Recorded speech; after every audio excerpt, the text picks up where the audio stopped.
Old Monica Seles today became the youngest ever female winner of the Ford Australian Open. The Yugoslavian teenager dropped the first set to Czech Jana Novotná, but then produced another fighting performance which took her to a second Grand Slam victory and a cheque for $320,000. Monica Seles went into today's final a very short-priced favourite, but the 17-year-old appeared to be in for a real battle. Novotná broke her in the first game and took control of the net. Novotná, seeded 10, appeared to be on the way to another upset victory after taking the first set 7-5. The volley wins the first set for Novotná. But Seles was able to break Novotná in the first game of the second set, and the Yugoslav's confidence grew. Novotná appeared to overstretch when attempting to make contact with a rare Seles lob, and from there her running game slowed down and she didn't frequent the net as often as the first set. Seles was on top and took the second set 6-3 to level the match. Seles kept the momentum up in the deciding set and produced some marvellous tennis. Oh, great shot. Novotná tried to go out fighting but faded out of the match, and Seles took her first Australian Open title 6-1 and became the youngest woman ever to do so.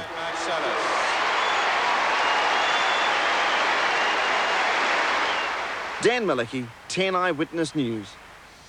To cricket, and Craig McDermott has made the most of his record of the national team, a fine effort with both bat and ball helping Australia to a strong position in the fourth test against England at the Adelaide Oval. The Aussies were bowled out for 386 with Mark Waugh, Greg Matthews and McDermott all contributing well. And the Queensland paceman snared the first two English wickets to have the tourists 2 for 81 shortly before stumps. Resuming at 5 for 269, Australia's hero Mark Waugh and partner Greg Matthews took on the new ball. Devon Malcolm finally broke through, clean bowling Waugh for the outstanding score of 138 in his debut test. He didn't know for a second there. Just a few minutes later, Healy fell to a rising to Freitas delivery, and England could see themselves at the crease at lunch with Australia 7 for 298. But it wasn't to be with a stubborn innings from Matthews, who brought up his half-century just before the break. And England's injury woes continued with Angus Fraser twisting his ankle and aggravating his hip problem, and he sought treatment prior to the luncheon adjournment.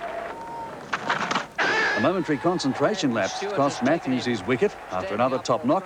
He scored 65. Matthews is out for 65. Hughes went next, trapped plumb in front by Gladstone Small, and Australia was 9 for 373. Finally, it was Reid caught Lamb, bowled to Freitas, and Australia all out for 386 just before the tea break. Graham Gooch had a lucky escape when a rising Reid delivery clipped his forearm. The Aussies thought he was gone, but umpire King made the right decision. Disappointment turned to delight within minutes when Atherton was LBW to McDermott for a duck. Lamb followed almost immediately, caught behind also for a duck. England 2 for 11 and in big trouble in their first innings. Brian Lamprell, 10 Eyewitness News.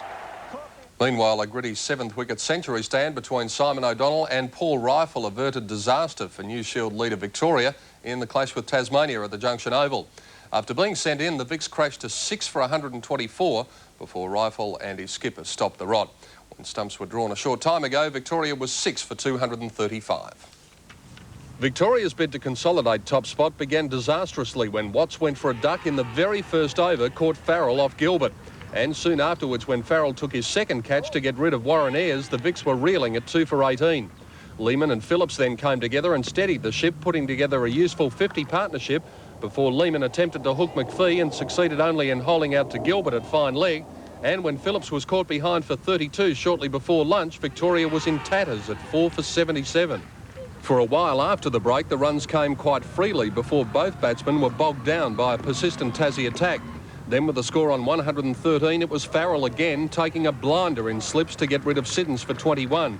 And 11 runs later, Berry was on his way, caught by Cruz to give Peter McPhee his third wicket, although the Tasmanian success didn't seem to improve Greg Campbell's disposition. After tea, skipper O'Donnell completed a grafting half-century, and with assistance from Paul Rifle, who played some lovely shots, Victoria had consolidated but still has a long way to go. Well, to racing now, and the meeting in Sydney had to be called off after race number 5 on the card when a thunderstorm actually hit the course. And brilliant Perth filly Pat Glarney broke her Melbourne hoodoo with an easy win over the Colts in today's Zetative Stakes at Caulfield. Pat Glarney defeated Perth's other top 3-year-old, Storaya. Here's Dan Malicki's call. Now Storaya into the clear, and then came Temperate King and Lucky Dapper, but Paklani kicked away inside the 200. She's bolted 3 lengths clear of Storaya. Then Temperate King and Lucky Dapper, but Paklani well clear with 50 metres to run, and Paklani's going to win easily. Paklani by 3 lengths. Second Storaya, third Lucky Dapper. Some big dividends at Caulfield today. The Quadrella on 9, 3, 9 and 5 paid $22,021.15. Quad Extra was even bigger, 3, 10, 5 and 7, $29,829.35.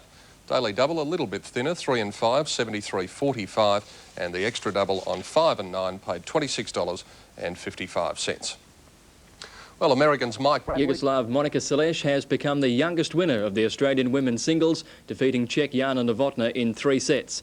The 17-year-old overcame Novotna's early dominance with powerful ground strokes to win her second Grand Slam title. Novotna's form in Australia over the past 3 weeks has produced some surprises. A fortnight ago, she took the New South Wales Open title, but that was small change compared to her victory over world number 1 Steffi Graf in the lead-up to her first Grand Slam final. Today, she began like a bullet, showing particular brilliance around the net, and despite straining a hamstring, served out the first set. Off the volley, wins the first set for Novotná. Monica Seles is seen as the player most likely to upset Graf's stranglehold on the top ranking. Winner of last year's French Open, the Yugoslav reached the final with only one real tough match, that against Mary Jo Fernandez in the semis.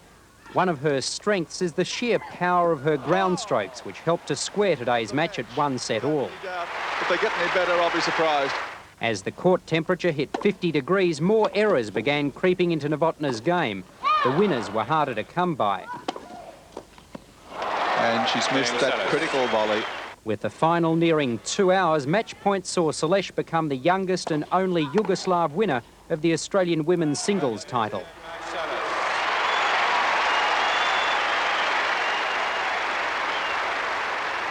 Well, it was my first time coming here. In the beginning, I said, I wasn't sure if I want to come, but now that I'm here and I saw it, I just hardly can't leave it, and I'm going to come back next year. I'm going to play more tournaments in Australia, and I hope to see you all back here next year, and hopefully I can do even better than this year. Thank you.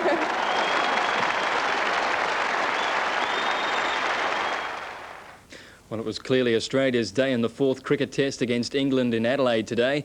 Mark Waugh and Greg Matthews set the scene for another Aussie victory, although England captain Graham Gooch and Robin Smith staged a fight back in the final session. Mark Waugh added a further 22 runs to his maiden century before his Cavalier innings came to an end on 138. And he's been bowled. With the Australian tally just short of 300, Gooch introduced De Freitas and within minutes was rewarded with the wicket of Healy. 2 wickets falling in the first hour's play. But then Matthews and McDermott began another frustrating partnership for the Englishman. Matthews brought up his half-century after 260 minutes at the crease. 50 for Greg Matthews. With Tufnell suffering tonsillitis and Fraser injured, the England attack was limited, and Matthews and McDermott struck up a 60-run partnership before Gooch brought himself on and gained the breakthrough. Bottom edge, he's out. Well caught by Stewart. It wasn't long before Merv Hughes was caught plumb. McDermott posted 42 for his highest score in Test cricket, and Reid gave numerous chances before eventually departing for 5. Australia added 117 for the last 5 wickets. A fairy tale return for McDermott proved a nightmare start for England. Atherton out for naught without offering a shot, and Lamb also out for a duck, England 2 for 11. But by stumps, Gooch and Smith had moved the score along to 95 without further loss. An unbroken 7th wicket century partnership has steadied Victoria after a shaky start in the Shield match against Tasmania at the Junction Oval. The Vicks were in real strife before O'Donnell and Rifle came together, and by stumps had compiled an unbeaten 111. Victoria's bid to consolidate top spot began disastrously when Watts went for a duck in the first over, caught Farrell off Gilbert. Soon afterwards, when Farrell took his second catch to get rid of Warren Ayres, the Vicks were reeling at 2 for 18. When Phillips was caught behind for 32 shortly before lunch, Victoria was in greater strife at 4 for 77. Skipper Simon O'Donnell steadied the innings with a much-needed half-century. With assistance from Paul Rifle, who played some lovely shots, Victoria batted itself out of trouble. And Americans Blaine McAllister and Michael Bradley still share a one-stroke lead after the third round of the Vines Clash race today. The Zetative Stakes was quineled by Perth sprinters Paklani and Storea. Jim Cassidy was injured early in the day when a horse stood on his foot. He missed some early rides but was fit enough to steer Paklani to a brilliant win. Best headed off by Paklani, and the filly dashed away passing the 200. Lucky Dapper, Temperate King and Storea are running on the outside. Paklani's clear of Temperate King. She's blitzing them, Paklani. And Paklani goes on to win it by 3 lengths, eased up. Storea got up for second in front of Lucky Dapper. It was Paklani's 8th win in just 13 starts. The second horse, Storea, heavily backed and will be better for the run. A surprise in the next. Pulled up at the top of the straight. Lord Manitou led at the 200-metre mark. Here's Local Knowledge. Local Knowledge is coming home. Grabs Lord Manitou with 100 metres to go. Sprints away, and Local Knowledge back in distance is coming on to score brilliantly. Local Knowledge wins it by over 2 lengths. Hinch has come from last for second. Afghan Ribble third. Good training feat from John Marr. The horse has been racing over much longer journeys and he scored well in fast time today at 40s. Daily double 3 and 5, 73.45. The extra double paid for 5 and 9, 26.55. A big quaddie, 22,000 and 21.15. And a big quad extra of $29,829.35. I tipped 2 of those, but I don't get half the dividend, unfortunately. What a shame. So, yeah. OK. Greg, see you tomorrow. OK, sir. OK. Now to the weather. And conditions were fine.